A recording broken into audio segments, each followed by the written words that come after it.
unsur yang melakukan suatu kegiatan, suatu kegiatan skema dalam melakukan kegiatan dengan pendekatan komponen.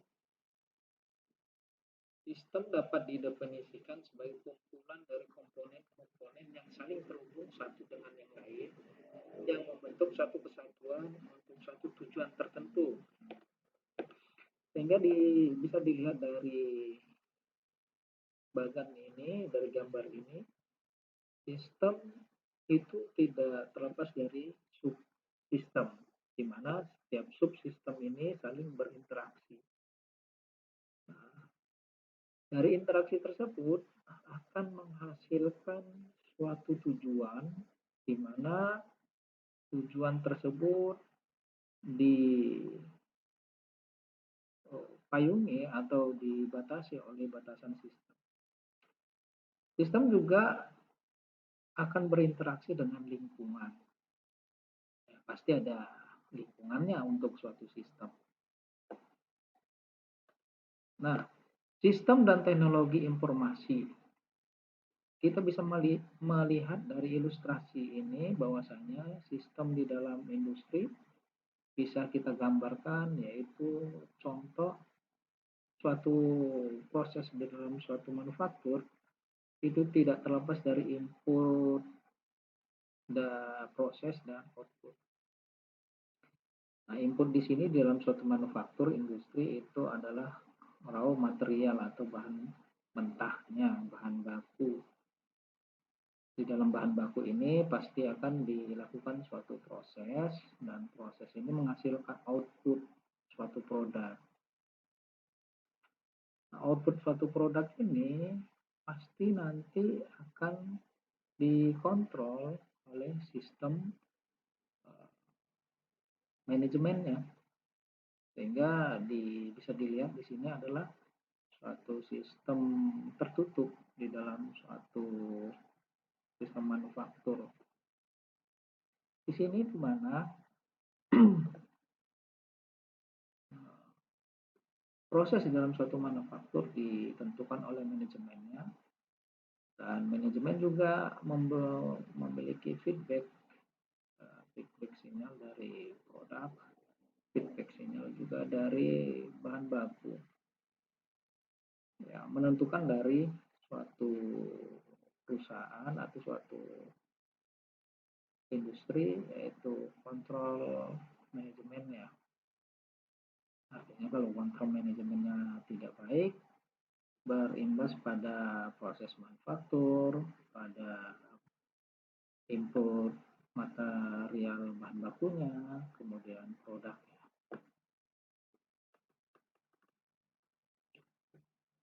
Sistem dan teknologi informasi juga bisa digambarkan dalam model deskriptif seperti ini. Ada supplier, ada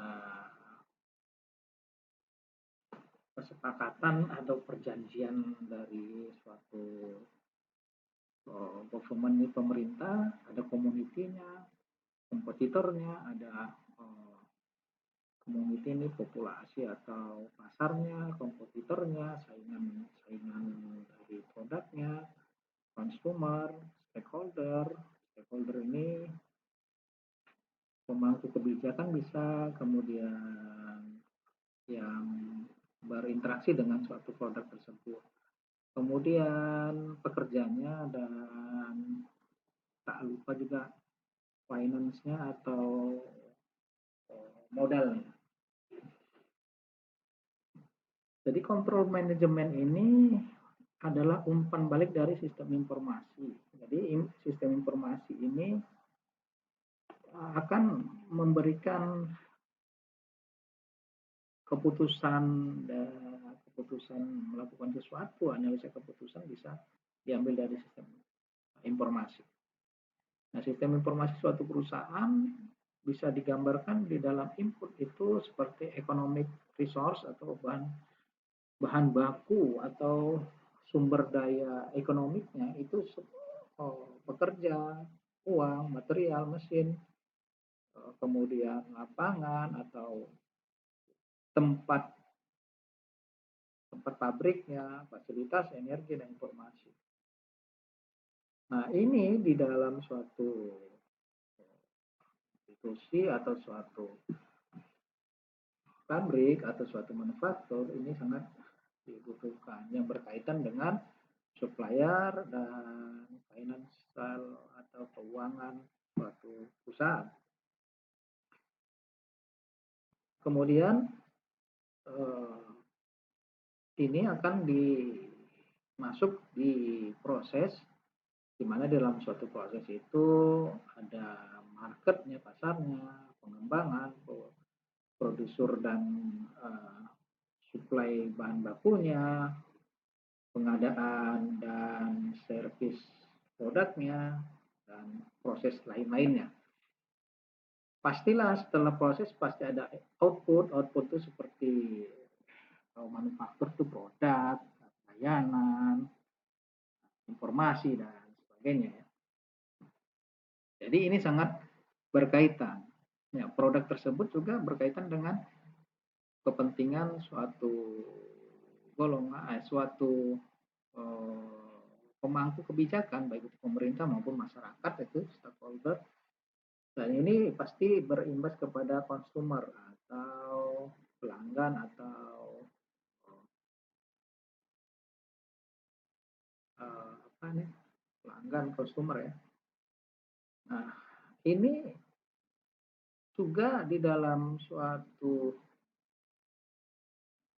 sistem itu berkaitan, namun seperti konsumer, kompetitor, kemudian supplier, finance institusi, labor unit, unions atau pekerja ini dalam lingkungan sistem. Namun di dalam suatu sistem itu adalah input, proses, dan output di dalam faktor.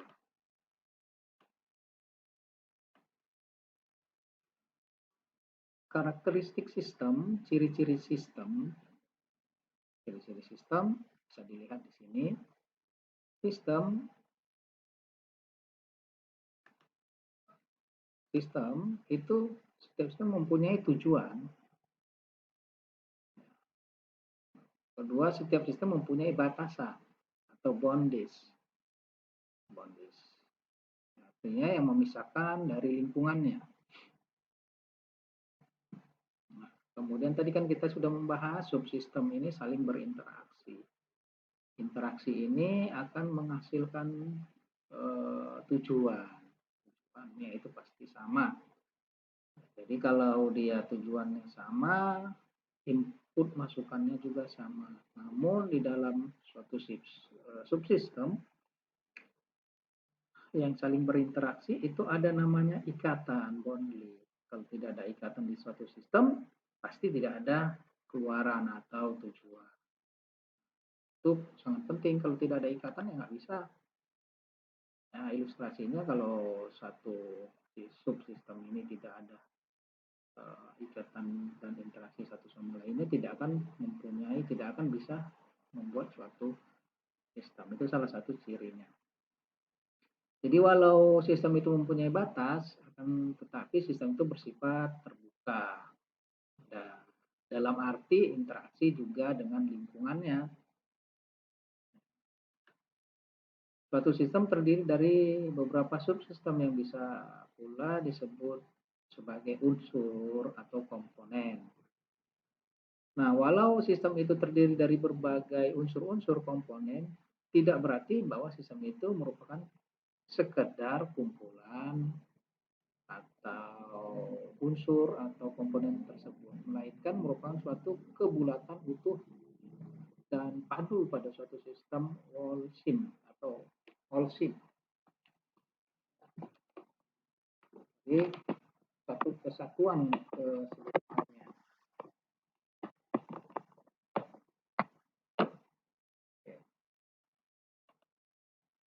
Kemudian terdapat saling hubungan dan saling ketergantungan baik dari internal sistem maupun dengan sistem di lingkungannya. Nah, setiap sistem melakukan kegiatan atau proses transformasi atau proses pengubahan masukan menjadi keluaran. Karena itu maka sistem disebut dengan proses atau transformator.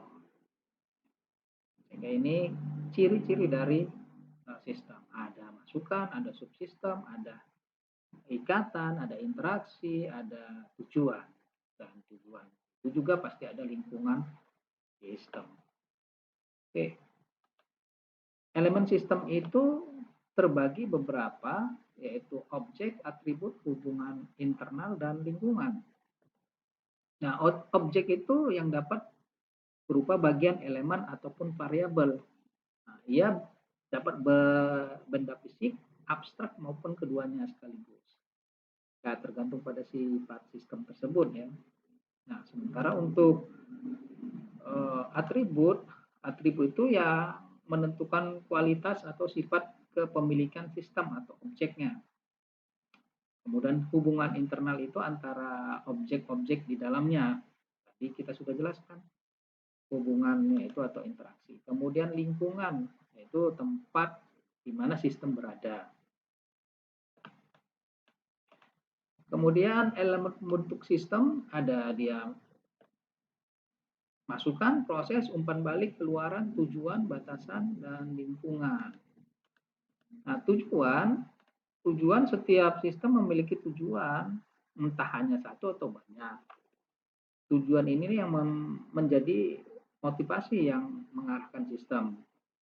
Jadi tanpa tujuan, sistem menjadi kosong ya. Sistem menjadi tidak punya tujuan, tak terarah dan tak terkendali. Ya, tentunya tujuan antara satu sistem dengan sistem lain itu pasti berbeda. Baik, kedua, masukan. Masukan ini input. Sistem adalah segala sesuatu yang masuk ke dalam sistem. Input maksudnya. Dan selanjutnya menjadi bahan yang diproses, masuk.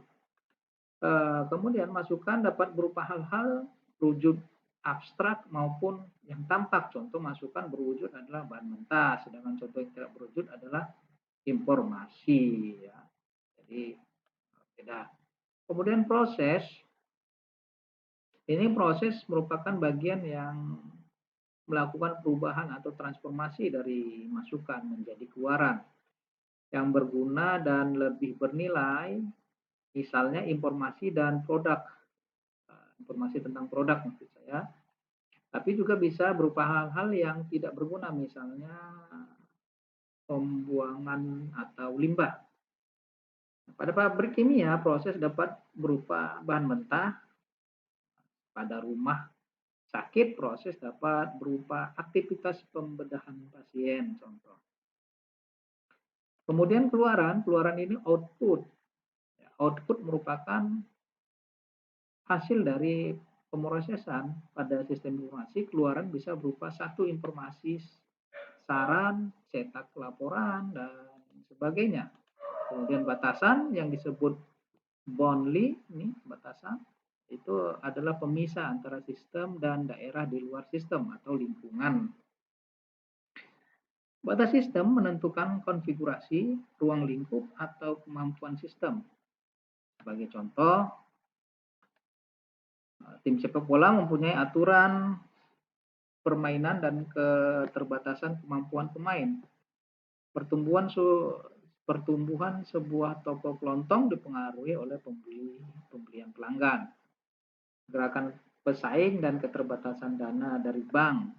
Tentu saja sebuah sistem dapat dikurangi atau dimodifikasi sehingga akan mengubah perilaku sistem. Contoh, menjual saham ke publik, sebuah perusahaan dapat mengurangi keterbatasan dananya. Selanjutnya itu mekanisme pengendalian dan umpan balik. Umpan balik itu kontrol mekanisme. Ini diwujudkan dengan menggunakan umpan balik atau feedback. Ya, digunakan untuk mengendalikan Pengendalian baik masukan maupun proses. Tujuannya untuk mengatur agar sistem berjalan sesuai tujuan. Kemudian lingkungan. Ini lingkungan adalah segala sesuatu yang berada di luar sistem. Lingkungan bisa berpengaruh terhadap operasi sistem dalam arti bisa merugikan atau menguntungkan sistem. Lingkungan yang merugikan tentu saja harus ditahan dan dikendalikan supaya tidak terganggu. Nah, sedangkan yang menguntungkan harus dijaga karena akan memicu terhadap keterlangsungan sistem. Oke, batasan sistem ini batasan sistem ada masukan proses keluaran. Batasan sistem merupakan daerah yang membatasi antara sistem yang satu dengan sistem yang lain atau dengan lingkungan luarnya. Dengan adanya batasan sistem ini, maka sistem dapat membentuk suatu kesatuan karena dengan batasan sistem ini fungsi dan tugas dari subsistem yang satu dengan lainnya berbeda tapi tetap saling berinteraksi. Dengan kata lain, batas sistem ini merupakan ruang lingkup atau skop dari sistem itu sendiri. Contoh misalnya itu sistem keuangan atau sistem akuntansi, itu kasir, itu di dalam sistemnya itu ada kasir, administrasi keuangan, personalia, dan lain sebagainya. Nah, jenis-jenis sistem, ada sistem waktu kontinu dan ada sistem waktu diskrit. Nah, hal ini pernah dibahas di dalam, sudah dibahas di dalam mata kuliah statistik. Nah, sementara untuk model waktu kontinu adalah model sistem di mana definisi waktu adalah kontinu yang dinyatakan dalam bilangan nyata atau real. Sementara model waktu diskrit ada di mana definisi waktu atau diskrit dinyatakan dalam bilangan bulat atau integer. Baiklah, ini salah satu contoh jurnal yang bisa diakses. Saya rasa sampai di sini dulu materi perkuliahan minggu pertama. Terima kasih. Assalamualaikum warahmatullahi wabarakatuh dan selamat malam.